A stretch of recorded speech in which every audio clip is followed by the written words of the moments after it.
Les fidèles catholiques et les habitants de la province du Maniema se sont mobilisés à l'occasion du sacre de l'évêque de cette partie de la République démocratique du Congo, Monseigneur Placide Lubamba, qui désormais dirige le diocèse de Kasongo, aura le regard sur le chrétien catholique du territoire de Chabunda, Pangui, Kabambare et Kasongo.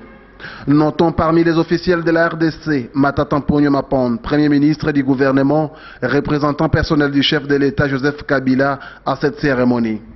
L'envoyé du président de la République a salué ses choix portés sur ce prince de l'église Placide Lubamba, Ndibou Essela, au nom du chef de l'État. Matata Mponyo a à cette occasion remis les cadeaux du président de la République, Joseph Kabila. Il s'agit d'une Jeep 4x4 Ces moyens de transport vont permettre aux bénéficiaires de veiller sur les brebis dédiées éparpillées dans le Kasongo et ailleurs. Députés nationaux et gouverneurs des provinces et le ministre national des Transports n'ont pas manqué à cette sacre célébrée par Monseigneur Xavier Maroy. Réjouissance et remerciements de Dieu le Père étaient lisibles sur les visages de toute la population de Maniema, unie comme un seul homme.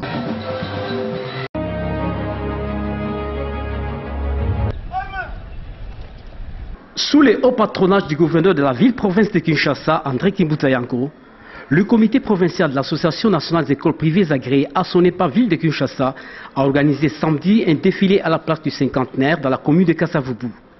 C'était à l'occasion de la 12e édition de la Journée nationale des écoles privées agréées, Junepa, célébrée chaque le 31 mai de l'année en République démocratique du Congo.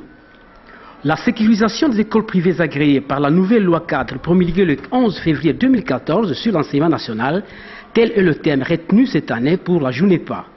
Dans son mot de circonstance, le président provincial de la Sonepa, ville de Kinshasa, l'honorable Francine Bengama, a rendu un vibrant hommage au président de la République, Joseph Kabila Kabange, pour avoir fait de l'éducation un des maillons des 5 chantiers de la République. C'est ici l'occasion pour moi de rendre un vibrant hommage au président de la République, chef de l'État, son Excellence M. Joseph Kabila Kabange, pour avoir fait de l'éducation nationale un des maillons des 5 chantiers de la République.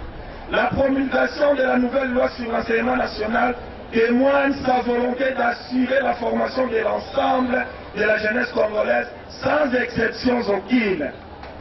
Et son Excellence, Monsieur le ministre de l'Enseignement primaire, secondaire et professionnel, ici représenté, trouve sous ces mots l'expression de notre profonde gratitude, car il n'existe qu'une seule éducation nationale.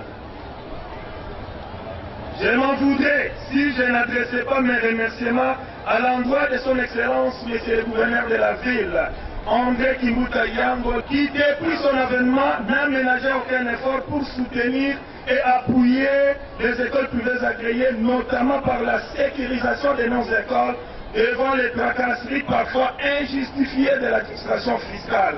Le premier citoyen de la ville-province de Kinshasa a pour sa part reconnu l'importance des écoles privées agréées dans l'éducation de la jeunesse. André Kimbuta a saisi cette opportunité pour réitérer son soutien aux promoteurs des écoles privées.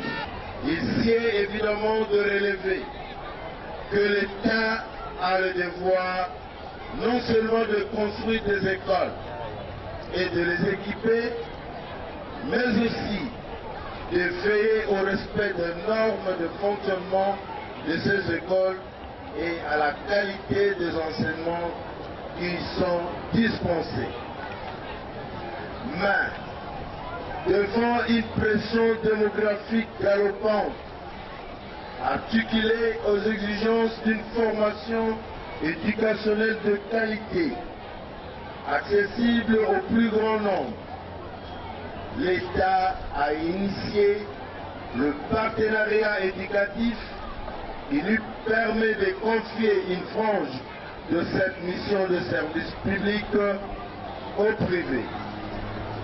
Et à mesure de l'apport de promoteurs privés se manifeste par l'éloquence de statistiques qui attestent l'existence de 4999 écoles privées agréées sur un total de 6661 écoles que compte la ville de Kinshasa. La première vice-présidente nationale de la Sonepa a quant à elle exhorté ses collègues promoteurs à plus d'abnégation pour l'encadrement et la formation des enfants.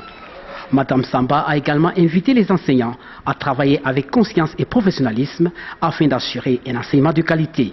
Les nombres d'écoles participantes étant limités, quelques promoteurs, enseignants et élèves de 82 écoles seulement de 3 provinces éducationnelles de la capitale, à savoir Kin Est, Kin Centre et Kin Ouest, ont pris part à ces défilés sur plus de 350 écoles de la Sonepa, ville-province de Kinshasa.